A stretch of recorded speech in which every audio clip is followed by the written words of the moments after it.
Okay, guys, the price of EHEX is going down. It's on a downward trend, as we can see right now. Right now, it's sitting at 0.0086 cents. And I think that this was triggered by two things, right? I think the first one has to be the tweet that Richard Hart dropped. I think this was something that was kind of unexpected, but I definitely think that some people might have interpreted it to mean that time to that maybe Richard is not so bullish on EHEX. Now, this is the tweet. One hex on Pulse Chain is worth 1.29 hex on Ethereum. It looks like market has chosen Hex on Pulse Chain to be more valuable than Hex on Ethereum. The first pic shows Hex going up versus EHEX. The second shows, right? So definitely that this tweet, I think, is one that kind of triggered the sell-off that we are seeing in Hex, and people some people might be losing enthusiasm. Now, we did talk about this in a previous video. If you want to listen to a bit more in depth about this tweet, you can watch the previous video on this page. But looking at the comments, I still see a large chunk of people who are bullish on EHEX, right? Now, the only question is this pullback on EHEX, how low will the prices go before they start to recover? Because obviously, as we are on this downward trend, at some point we will see a bottom and we should start to see recovery. Now, having said that, the entire market is on a downward trend. So most of the coins that are within the Richard Hart ecosystem, with the Pulse Chain ecosystem, are all going down. Obviously, we understand how slow that coins that are bonded together by liquidity move up and down together. So for the most part, most coins that are on Pulse Chain are definitely affected by this, right? But in regards to Hex, so I said two reasons why. The other reason that I saw was this, right? That we saw from Hextronaut. He had an interesting take with which is backed by evidence on the blockchain, right? Let's go down. No, he started here. It's official. The real God Whale has started to sell e-hex. He sold 10 million hex so far from this address, and he has just sent 10 million more. What's your strategy? Do you have one? What do you think he's up to? So I think that now he then clarifies this. In case you missed it, the reality is possibly worse. Godwell isn't selling. He sacrificed 800 million hex to some random project and they are selling. Didn't have that one on the bingo card. So now this project that he sacrificed 800 million hex to, and I think so far they've sold less than 100 million, and they've definitely had a massive impact on price. So they could have maybe they're now looking at and saying that, look, Hex might be headed on a downward trend. Let's try and cash out as much as we can. That could be what the project is doing, or maybe they just say, okay, let's sell a small portion for us to have some working capital for us to produce whatever project that they're looking to produce. Now, I don't know much about the project that Godwell sacked 800 million to, but my God, he did sack a large amount. Now, in an earlier video again today, I did say that, guys, I don't think that this idea of sacrifice phases is a good idea at the moment. I think that we definitely need projects that start off with a much, much, much tinier, smaller valuation than what sacrifice phases produce.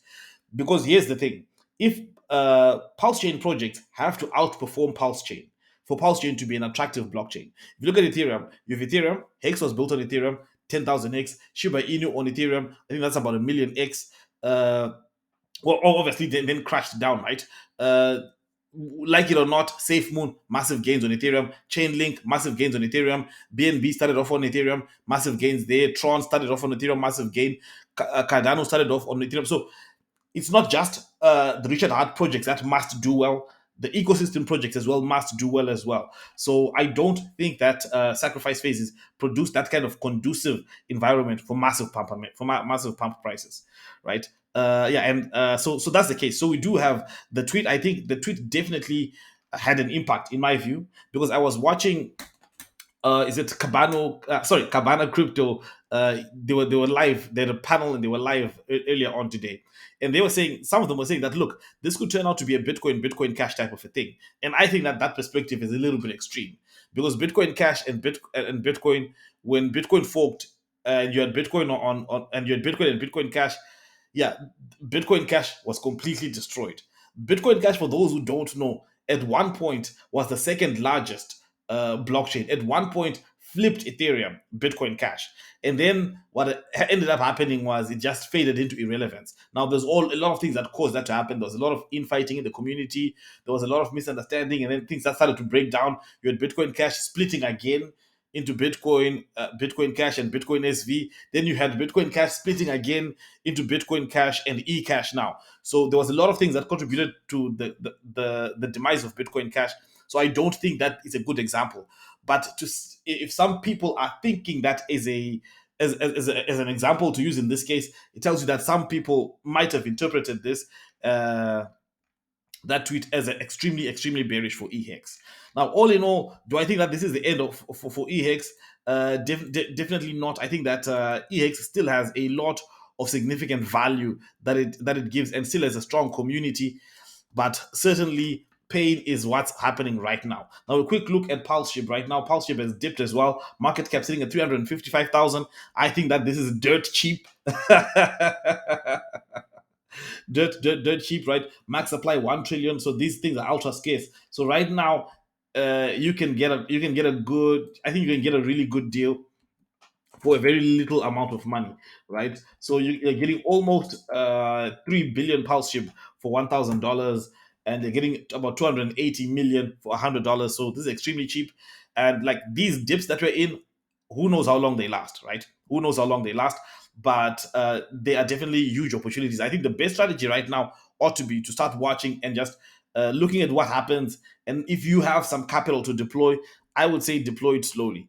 I would say deploy it slowly. Don't FOMO in too hard. Deploy it slowly, bit by bit, and so that because we don't know how long this will last. Maybe a week, maybe 2 days, maybe 3 days, maybe just today, right? But all in all, it is what it is. Now, I'll probably make another video in regards to PulseX, because we also do see a dip in those assets as well. We see a dip in PulseX as well, and so in fact, it's yeah. For all of the assets, the price performance for today not looking great, right? We see here Pulse is almost back to sack phase rate, and then we see PulseX is here. This is like minus 66%, sounds roughly there. So the dips, yeah, the really strong dips. Anyway, guys, let me know what you think in the comments below. What do you think the bottom price is? Because I think that's the key to all of this. Because in EHEX, I think it's going to dip hard, but then it's also going to have a good rebound. However, I don't think that it's going to go anywhere near where it was in terms of valuation versus Hex on Pulse Chain. I don't think so, because you can see right now we're almost going to 50% for EHEX.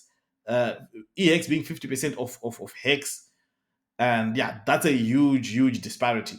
And I don't think we'll be able to gain back where we were, because I think this dip started when we were at about maybe 1 cent or 1.1 cent, when it was kind of neck on neck. And I don't think we're going to get back there. But who knows how low EHEX gets before it does a rebound. Let me know in the comments below what you think. Thank you guys for watching. And as usual, not financial advice. I'll see you again next time.